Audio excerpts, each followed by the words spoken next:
దేవుని యొక్క ఘనమైన నామమున శ్రీవచనందరికీ ప్రభు నామమున వందనాలు. మరి యేసుక్రీస్తు శిలువలో పలికినటువంటి 7 మాటల్లో మరి ఒక్కొక్క మాటగా వచ్చి ఇక్కడ ధ్యానిస్తున్నారు కదా. మరి నాకు ఇచ్చినటువంటి యొక్క 6వ మాటను మనం ధ్యానించుకుందాం. యోహాను సువార్త 19వ అధ్యాయము 30వ వచనం. యోహాను సువార్త 19వ అధ్యాయము 30వ వచనం అందరం కలిసి చదువుకుందాం. యేసు ఆ చిలుకను పుచ్చుకొని సమాప్తమైనదని చెప్పి తల వంచి ఆత్మను అప్పగించింది. మరి 6వ మాట సమాప్తమైనది, ద వాయిస్ ఆఫ్ విక్టరీ. మరి యేసుక్రీస్తు యొక్క 6వ మాటను విజయంతో పలికినటువంటి మాట. మరి విజయోత్సాహంతో యేసుక్రీస్తు యొక్క 6వ మాటను పలికి ఉన్నాడు. మరి ఎందుకు యేసుక్రీస్తు యొక్క 6వ మాటను విజయంతో పలికి ఉన్నాడంటే, తండ్రి అయిన దేవుడు యేసుక్రీస్తుకు ఒక ప్రణాళికను, ఒక చిత్తమును, ఒక ఉద్దేశము ద్వారా పరలోకం నుండి భూలోకంలోకి పంపించున్నాడు. మరి యేసుక్రీస్తు ఆ యొక్క ప్రణాళికను, ఉద్దేశమును నెరవేర్చి ఆ యొక్క క్రియలను సమాప్తం చేసినాడు కనుక ఈ యొక్క 6వ మాటను దేవుడు విజయంతో పలికి ఉన్నాడు. మరి యేసుక్రీస్తు ఏమేమి సమాప్తము చేసి ఉన్నాడంటే, మొట్టమొదటిగా పాపమును సమాప్తము చేసి ఉన్నాడు. మొదటి తిమోథేయులకు రాసినటువంటి పత్రిక 1వ అధ్యాయము 15వ వచనం. మొదటి తిమోథేయులకు రాసినటువంటి పత్రిక 1వ అధ్యాయము 15వ వచనం.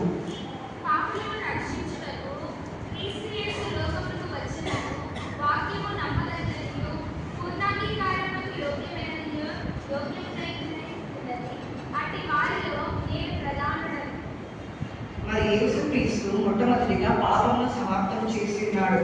మరి పాపములైనటువంటి మనలను, నశించిపోతున్నటువంటి మానవ సమాజమును ఆయన నశించినటువంటి వాటిని వెతుకు రక్షించుటకు మనుష్య కుమారుడు ఈ లోకంలోకి వచ్చినాడు. అంటే పాపములైనటువంటి మనలను ఆయన రక్షించాడు. రెండవదిగా లేఖనముల నెరవేర్పులను సమాప్తం చేసి ఉన్నాడు. పాత నిబంధనలో ఉన్నటువంటి యొక్క ప్రవచనములను, దానిలో ఉన్నటువంటి నెరవేర్పులను కొత్త నిబంధనలో మనం చూస్తాము. మొట్టమొదటిగా ప్రవచనము యెషయా 53వ అధ్యాయము 5వ వచనము.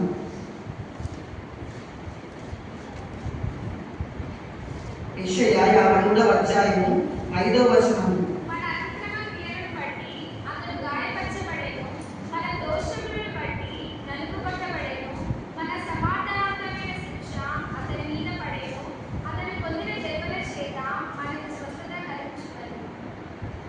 మనం ఆజ్ఞలను అతిక్రమించినటువంటి ఒక క్రియల ద్వారా అతడు గాయపరచబడ్డాడు. మన యొక్క దోషము ద్వారా, అంటే మన యొక్క పాపము ద్వారా యేసుక్రీస్తు శిలువలో వాటి శ్రమల ద్వారా నలుగొట్టబడ్డాడు. దాని యొక్క ప్రవచనాన్ని మనము 1 పేతురు 2వ అధ్యాయము 24వ వచనంలో మనం చూస్తాము. రెండవ ప్రవచనము యెషయా 53వ అధ్యాయము 3వ వచనము. అతని యందు స్వరూపము లేదు, అతడు తృణీకరింపబడిన వాడు ఆయన, మనుషుల చేత విసర్జింపబడిన వాడు, వ్యసనకాంతుడును గాను, వ్యాధిని అనుభవించిన వాడును గాను, మనుషులను చూడగొట్టని వాడుగాను ఉండేది. అతడు తృణీకరింపబడిన వాడు కనుక మనము అతని ఎన్నిక చేయలేకపోతుంది. యేసుక్రీస్తు మరి మనుషుల చేత విసర్జింపబడినటువంటి వాడు, తృణీకరించబడినటువంటి వాడు. మరి యేసుక్రీస్తు యొక్క క్రియలు చేయించినప్పుడు అతనితో కూడా ఉన్నటువంటి వారు, మరి అతని క్రియలన్నీ తెలిసినటువంటి వారు, మరి అటువంటి వారు యేసుక్రీస్తుని చివరిగా విసర్జించారు. మరి దాని ప్రవచనాన్ని యోహాను సువార్త 1వ అధ్యాయము 11వ వచనంలో మనం చూస్తాము. మరి 3వ ప్రవచనము యెషయా 53వ అధ్యాయము 7వ వచనము. యెషయా 53వ అధ్యాయము 7వ వచనం.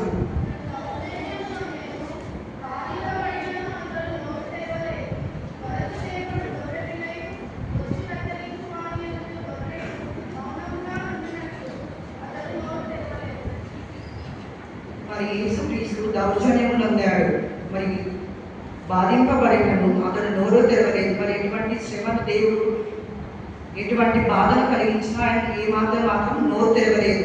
మరి ఏ విధంగా అయితే బొచ్చు కత్తిరించుటకు వారి ఎదుట గొర్రెలు మౌనముగా ఉండనట్లు అతడు నోరు తెరవలేదు. మరి ఏ విధంగా అయితే గొర్రెకు బొచ్చు కత్తిరించేటప్పుడు అది ఏ విధంగా మౌనంగా ఉంటుందో, ఆ విధంగా యేసుక్రీస్తు ఎన్ని బాధలు ఎన్ని శ్రమలు పెట్టినా ఎవరికి ఎదురు మాట పలకలేదు. మౌనముగా ఆయన శ్రమలను సహించాడు. మరి దాని యొక్క ప్రవచనాన్ని మత్తయి సువార్త 27వ అధ్యాయము 12 నుంచి 14 వచనంలో మనం చూస్తాము. నాతో యొక్క ప్రవచనము కీర్తనలు 22వ అధ్యాయము 16వ వచనం. చేతులకు కాళ్ళకు మేకులు తుచ్చి ఉన్నారు. మరి యేసుక్రీస్తు పాదములకు చేతులకు మేకులు తుచ్చి సిలువలో వేలాడదీశారు. మరి దాని ప్రవచనాన్ని యోహాను సువార్త 20వ అధ్యాయము 22వ వచనంలో మనం చూస్తాము. 5వ ప్రవచనం కీర్తనలు 22:18వ వచనం. ఆయన వస్త్రములను పంచుకున్నారు. మరి యేసుక్రీస్తు సిలువలో వేలాడినప్పుడు ఆయన యొక్క వస్త్రములను పంచుకొని చీట్లు వేసుకున్నారు. మరి దాని యొక్క ప్రవచనాన్ని యోహాను సువార్త 19వ అధ్యాయము 20 నుండి 23వ వచనం నుంచి 24వ వచనంలో మనం చూస్తాం. 6వ ప్రవచనము కీర్తనలు 34వ కీర్తన 20వ వచనం. ఆయన ఎముకలలో ఒక్కటైనను విరగలేదు. మరి యేసుక్రీస్తు సిలువ వేసినప్పుడు మరి కొరడ దగ్గర కొట్టినప్పుడు వాళ్ళకు పోటు పొడిచినప్పుడు మరి ఒక్క ఎముక కూడా విరగలేదు. మరి దాని ప్రవచనాన్ని యోహాను సువార్త 19వ అధ్యాయము 33వ వచనంలో మనం చూస్తాం.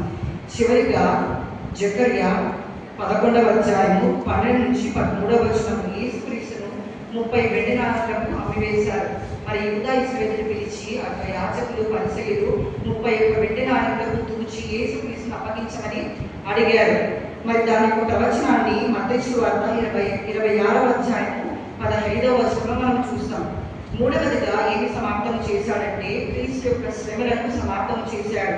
మరి క్రీస్తు ఏ శ్రమలను పొందాడంటే మొట్టమొదటిగా గెత్సెమనే తోటలో ఒక బాధను మరణమగునంత వరకు నా ప్రాణము బహు దుఃఖములో మునిగేది. మరి యేసుక్రీస్తు యొక్క బాధ అంటే చనిపోయేటువంటి యొక్క బాధను యేసుక్రీస్తు గెత్సెమనే తోటలో బాధపడి ఉన్నాడు. రెండవదిగా ఏ యొక్క శ్రమను పొంది ఉన్నాడంటే నిందలు ఆరోపణలు ఆయన పొంది ఉన్నాడు. యేసుక్రీస్తుని చంపుటకు మరి అనేక మంది యొక్క అబద్ధ సాక్ష్యముల కొరకు ఎదురు చూస్తున్నారు. మరి మూడవదిగా అవమానం, ముఖం మీద ఉండి వేశారు, పెడుగుద్దులు గుద్దారు. నాలుగవదిగా కొరడా దెబ్బలు యేసుక్రీస్తుకు కొట్టారు. ఐదవదిగా ముళ్ళ కిరీటం, యేసుక్రీస్తును ముళ్ళ కిరీటం మళ్ళీ ఆయన తలకు పెట్టి ఒక రిల్లును ఆయన కుడి చేతిలో ఉంచారు. మరి ఏ విధంగా అయితే రాజు ఒక కిరీటం పెట్టి ఒక శాసన దండాన్ని ఏ విధంగా ఇస్తారు, మరి యేసుక్రీస్తు కూడా ఒక ముళ్ళ కిరీటాన్ని ఆయన తలకు పెట్టి ఒక శాసన దండం లాగా ఒక రిల్లును అంటే ఒక కట్టెను యేసుక్రీస్తు ఒక కుడి చేతికి అప్పగించారు. మరి ఆరాధగా యేసునంటే సిలువను మోగించారు. మరి సిలువను గొలుగతా కొండకు అంటే కపాల స్థలంలో యేసుక్రీస్తు ఆ సిలువను మోసాడు. మరి సిలువలో కూడా యేసుక్రీస్తును వేలాడదీశారు. మరి ఎగతాళి చేశారు. నీవు దేవుని కుమారుడవైతే నిన్ను నీకు రక్షించుకోవని ఆ యొక్క యాజకులు, పరిసయ్యులు, ప్రధాన యాజకులు యేసుక్రీస్తును ఎగతాళి చేశారు. మరి నాలుగవదిగా ఏమి సమాప్తం చేశాడంటే విమోచన క్రియను ఆయన సమాప్తం చేశాడు. ఎఫెసీయులకు రాసిన పత్రిక 1వ అధ్యాయము 7వ వచనం. ఎఫెసీయులకు రాసిన పత్రిక 1వ అధ్యాయము 7వ వచనం.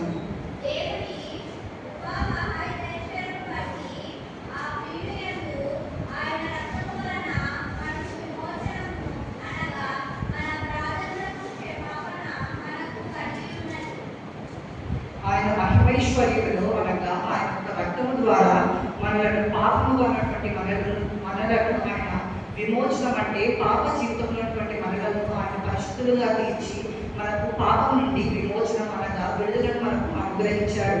ఆయన యొక్క అమూల్యమైన రక్తము చేత మనకు పాపం నుండి విమోచింపబడ్డాము. మరి ఐదవదిగా తండ్రి యొక్క చిత్తమును ఆయన నెరవేర్చి సమాప్తం చేశాడు. యోహాను సువార్త 6వ అధ్యాయము 38వ వచనం.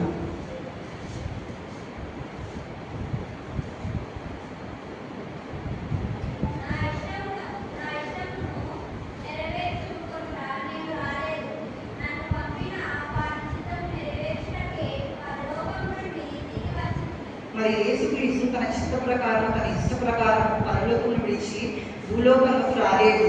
తండ్రి అయిన దేవుని చిత్తం నెరవేర్చుటకు ఆయన భూలోకంలోకి వచ్చాడు. మరి తండ్రి చిత్తం ఏమిటంటే భూలోకంలో వచ్చి ఏమి నెరవేర్చమన్నాడంటే లూకాసు వార్త 4వ అధ్యాయం 18వ వచనం.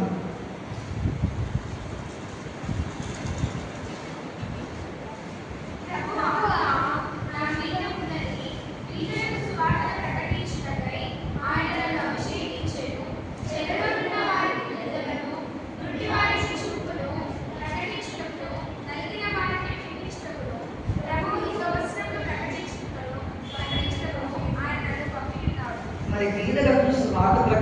రక్షించుటకు, చెరలో ఉన్నటువంటి వారిని విడుదల అనుగ్రహించుటకు, గుడ్డి వారికి చూపును ఇచ్చుటకు, నలిగిన వారిని విడిపించుటకు. అంటే పేదలకు దేవాలయంలో యేసుక్రీస్తు అనేక సార్లు ఒక దేవుని గురించినటువంటి బోధనను దేవాలయంలో బోధించాడు. మరి చెరలో ఉన్నటువంటి వారిని విడిపించాడు, అనేక మందికి స్వస్థతను అనుగ్రహించాడు. మరి చూపు లేని వారికి చూపును, కుంటి వారికి నడవగలిగినటువంటి శక్తిని, మరి పూజ చేయగల వారిని, రక్తస్రావం గల వారిని అనేక విధములుగా యేసుక్రీస్తు స్వస్థతను అనుగ్రహించాడు. మరి నలిగినటువంటి వారిని, అనేక దయ్యములను పీడిస్తున్నటువంటి వారిని, నలిగినటువంటి వారిని విడిపించాడు. ప్రభు యొక్క రక్త వస్త్రమును ప్రకటించుటకు వచ్చాడు. మరి రెండవదిగా యోహాను సువార్త 10వ అధ్యాయము 10వ వచనం. దొంగతనకే వచ్చును కానీ మరి ఏ దానికి రాడు. గొర్రెలకు మరి అదేవిధంగా గొర్రెలకు సమృద్ధి జీవములు కలిగించడానికి యేసుక్రీస్తు వచ్చాడు. మరి దొంగ ఏ పని చేయడానికి వస్తాడంటే దొంగతనం చేయడానికే దొంగ వస్తాడు. మరి ఏ పని మాత్రం అతను చేయలేడు. మరి అదేవిధంగా యేసుక్రీస్తు గొర్రెలైనటువంటి మనకు నిత్య జీవము కలిగించటకు ఆయన వచ్చాడు. మూడవదిగా సత్యంలో కూర్చున్నటువంటి సాక్ష్యము ఆయన నెరవేర్చుటకు వచ్చాడు. నాలుగవదిగా 1వ యోహాను 3వ అధ్యాయము 8వ వచనం.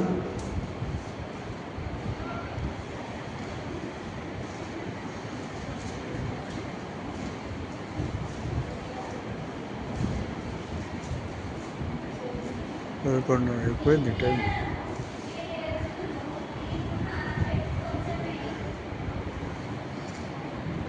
మొదటి యోహాను 3వ అధ్యాయము 8వ వచనం.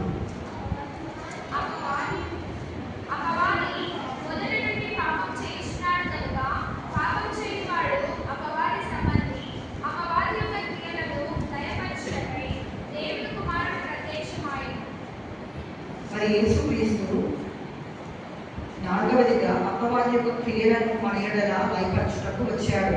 మరి ఐదవదిగా మార్కు సువార్త 10వ అధ్యాయం 45వ వచనం. మనిషి కుమారుడు పరిచారణ చేయించుకున్నటకు రాలేదు కానీ పరిచారణ చేయుటకును అనేకులకు ప్రతిగా విమోచనము అనగా ఖైదనములకు తన ప్రాణం ఇచ్చుటకు వచ్చాడు. మరి యేసుక్రీస్తుపై 4 సువార్తలు మనం చూసినట్లయితే యేసుక్రీస్తు ఎవరితో ఆయన సేవ అంటే పరిచారణ చేయించుకోలేదు. మరి చివరకు తాను చనిపోయే సమయంలో కూడా తన శిష్యులకు ఆయన పాదములు కడిగి శిష్యులకు సేవ చేశాడు. మరి ఆరవదిగా ధర్మశాస్త్రం యొక్క విధిని ఆయన సమాప్తం చేశాడు. రోమీయులకు రాసిన పత్రిక 10వ అధ్యాయము 4వ వచనము.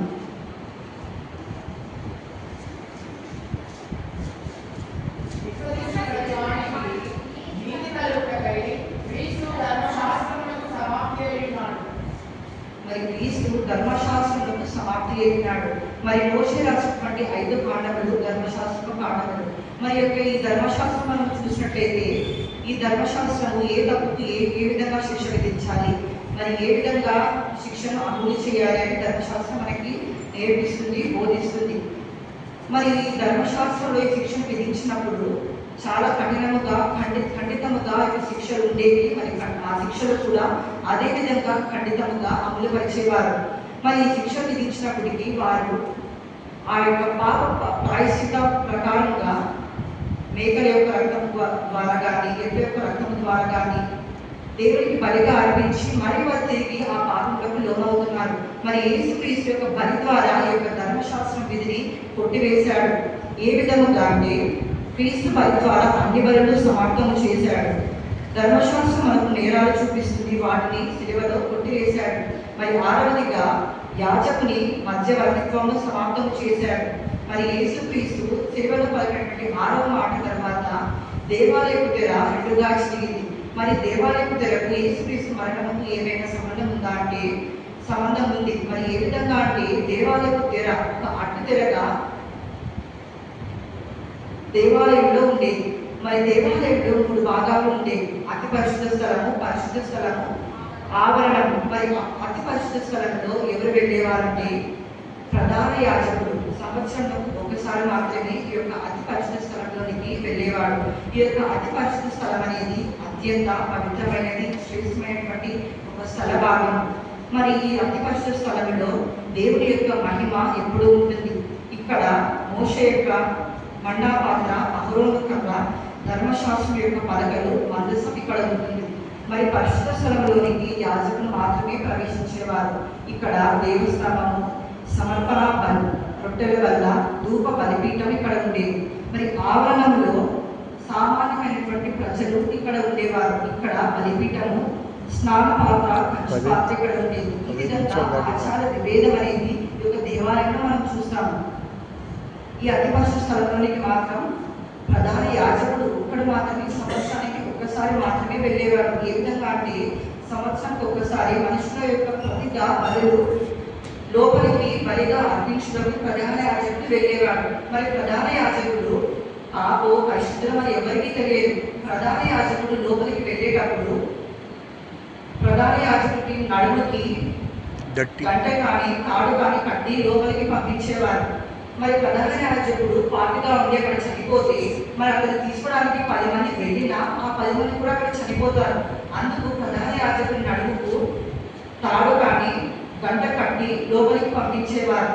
మరి ఆ విధంగా విభేదం ఉన్నప్పుడు యేసుక్రీస్తు యొక్క మరణం ద్వారా ఆయన మనలను ఆ చెర చీల్చి మనలను ఆయన దగ్గరకు ఆహ్వానించున్నాడు. మరి 6వ మాట ద్వారా మనం ఏం నేర్చుకోవాలి అంటే రక్షణ భాగ్యాన్ని ఆయన మనకందరికీ కలిగించాడు కనుక మరణం వరకు మనమందరము నమ్మకముగా ఉండి ఆ యొక్క రక్షణ భాగ్యమును చేపట్టాలి. రెండవదిగా ధర్మశాస్త్రం యొక్క విధిని కొట్టివేశాడు కనుక మనకి ఏ శిక్షా విధి లేకుండా మనకు పాప క్షమాపణ మనందరికీ కలిగించాడు.